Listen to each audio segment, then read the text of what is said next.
The software that your car comes with is pretty bad, and I think we both know that. That's why if you have the option of Android Auto, CarPlay, you're probably using it. That way you get your own navigation, music, basically anything that's on your phone when you need it. That's definitely the way to go, and a lot of cars are starting to come with that standard, but usually only the wired variety. And unless you're very into the DIY scene and interested in buying an expensive head unit, dash kit, installation, that's what I did a few months back, I cannot feasibly recommend that, but this, hell of a lot cheaper, hell of a lot simpler to use. Let me show you how it works. Full disclosure, Ottocast did send me this unit in for review because I do a lot of Android Auto content. I was clear with them. If I had issues, I would be transparent with you all, so keep that in mind. But anyway, for now, let's get into the setup of things. Plug in the provided USB cable into the compatible port in your car. The other end of it is going to be a USB-C, and we're going to be plugging that into the USB-C input of the Ottocast. After you give it a few seconds, you'll find yourself at this screen, pretty basic overall, and right in the middle, it's going to tell you the Bluetooth name of the device. Go into your phone and pair it to that device, and that's basically all you're going to have to do. The only other things that you might interact with down here at the bottom left is a button that you can switch between Android Auto and CarPlay just by double tapping it. It'll take a second, reboot, and come back up in the new mode, ready to connect. And we'll show you how to pair this. This is one of the phones I used to test, but we're going to pretend it's a brand new connection. Go and find the Bluetooth device, tap on it. If it's the first time you've ever paired it, you're probably not gonna have to hit it twice, hit pair. And again, this is probably because I've already connected to it before, but if you do get the screen, hit connect anyway. And after a few short seconds on the display, you should see Android Auto booting up, or CarPlay if you're doing this on iOS.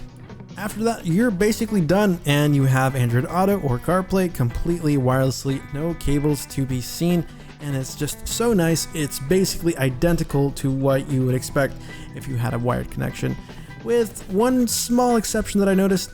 The scaling of this is just a little bit different than it is when I connect it with a wire. It's almost like this is scaled a little bit out, like I have a little bit more field of view, like everything, like it's almost like I have a little bit more space to play with. Not a big deal, it's actually kind of nice in some aspects, but it is different enough that you're probably going to notice if you're switching between the two. During my couple weeks of testing, I tested it a lot with the Pixel 5, that worked great. Samsung S21 also worked great, and the only one that gave me issues is the Microsoft Surface Duo 2, but this gives me trouble with basically any wireless Android Auto implementation, including the one on this head unit. After timing it a few times, it seemed that the actual device would take anywhere from 15-20 seconds to boot up, and once it did, it would take an additional 10 to 15 maybe to connect to the device.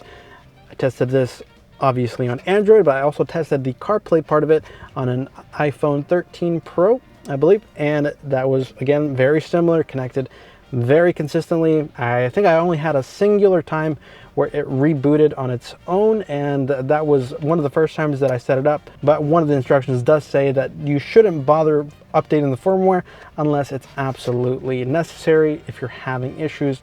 But thankfully I wasn't, again, with the exception of this phone, but this phone is weird, and I'm not surprised.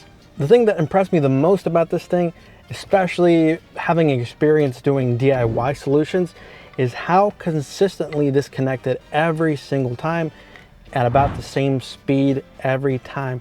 Might not sound like a great feat, but man, with weird stuff, potentially weird stuff, it's amazing. There are issues though with any wired solution, including this. You will almost certainly have a bit of audio delay.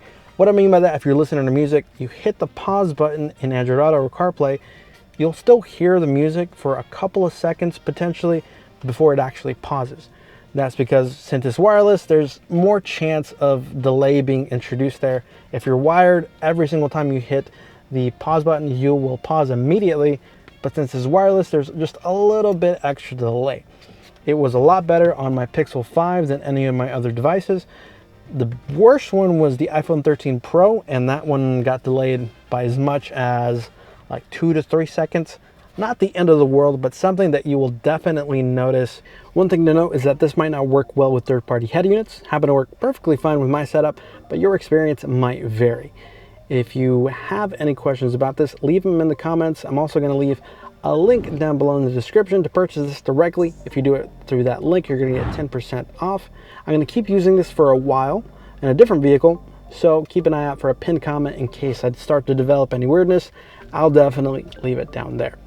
Other than that, subscribe to the channel if you haven't already, and I gotta stop filming when it's so goddamn humid out. Anyway, see ya.